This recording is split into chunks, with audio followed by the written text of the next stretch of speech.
Assalamualaikum warahmatullahi wabarakatuh. Nama saya Delsia Putra Bahari dengan NPM D1A017066.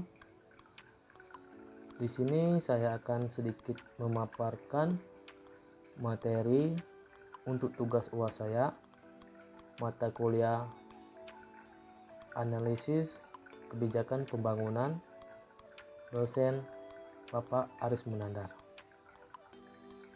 Baiklah, di sini materi yang saya ambil yaitu analisis stakeholder. Stakeholder adalah sistem pengumpulan data dan informasi dari individu atau kelompok yang memiliki keterkaitan atau kepentingan terhadap suatu keadaan atau situasi yang sedang berlangsung atau yang akan berlangsung karena adanya perubahan. Adapun juga pengertian stakeholder menurut para ahli. 1. Freeman. Menurut Freeman, pengertian stakeholder adalah suatu kelompok masyarakat ataupun individu yang saling mempengaruhi dan dipengaruhi oleh pencapaian tujuan tertentu dari organisasi. Yang kedua, menurut Biset. Menurut Biset, pengertian stakeholder adalah orang atau individu ataupun kelompok masyarakat yang memiliki kepentingan atau perhatian pada permasalahan tertentu. Menurut Wibisono, pengertian stakeholder adalah seorang maupun kelompok yang mempunyai kepentingan secara langsung atau tidak langsung bisa mempengaruhi atau dipengaruhi atas aktivitas dan eksistensi perusahaan. Jadi, itulah sedikit definisi dari stakeholder. Sekarang pengertian stakeholder. 1. Stakeholder dari individu atau kelompok masyarakat yang memiliki keterkaitan, pengaruh, atau kepentingan terhadap sebuah keadaan tertentu. 2. Keterkaitan pengaruh tersebut menuju mempengaruhi atau dipengaruhi. 3. Keadaan tertentu menuju keadaan saat ini atau keadaan yang akan diciptakan. 4. Keadaan saat ini menuju keadaan yang akan diubah.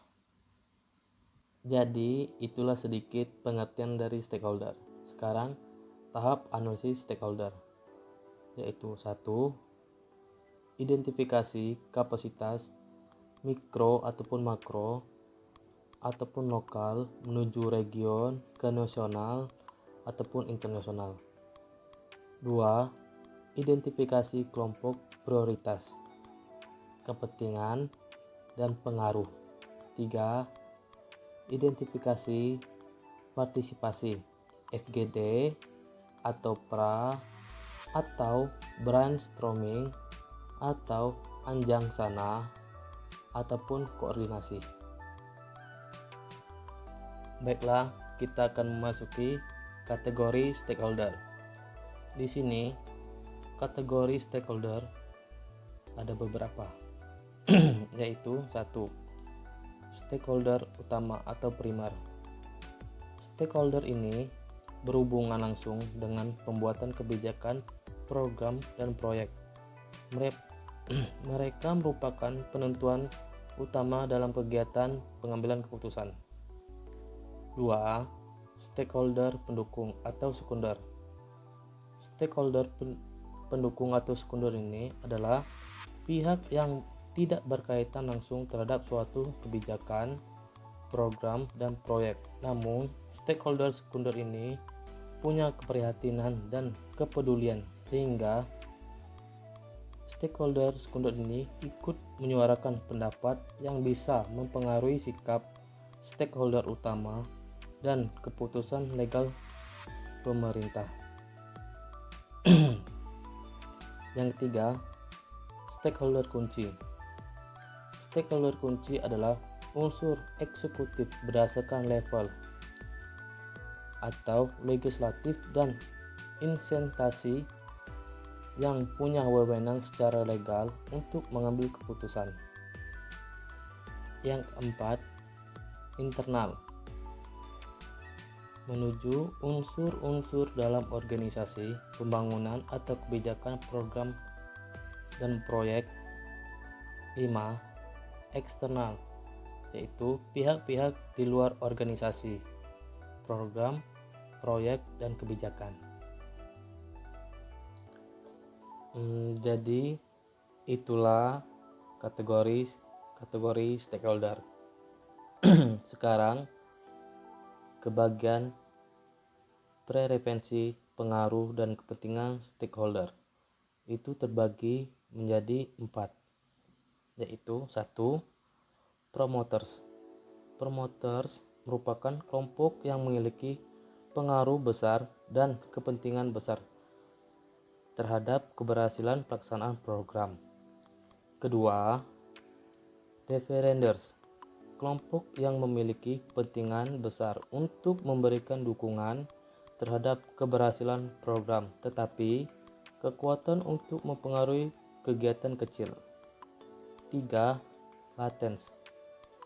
Latents ini merupakan kelompok yang tidak memiliki kepentingan khusus dalam kegiatan tetapi memiliki kekuatan besar untuk mempengaruhi kegiatan. 4.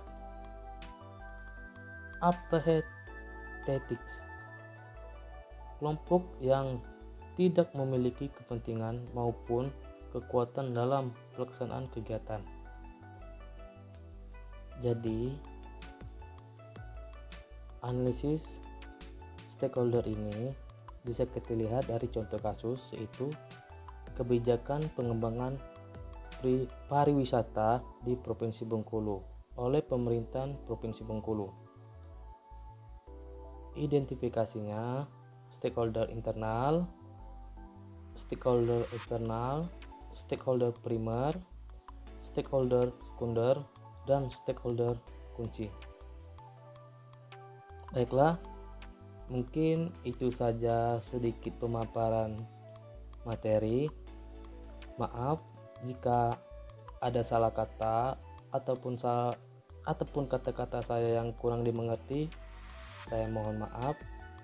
Saya akhiri. Wassalamualaikum warahmatullahi wabarakatuh.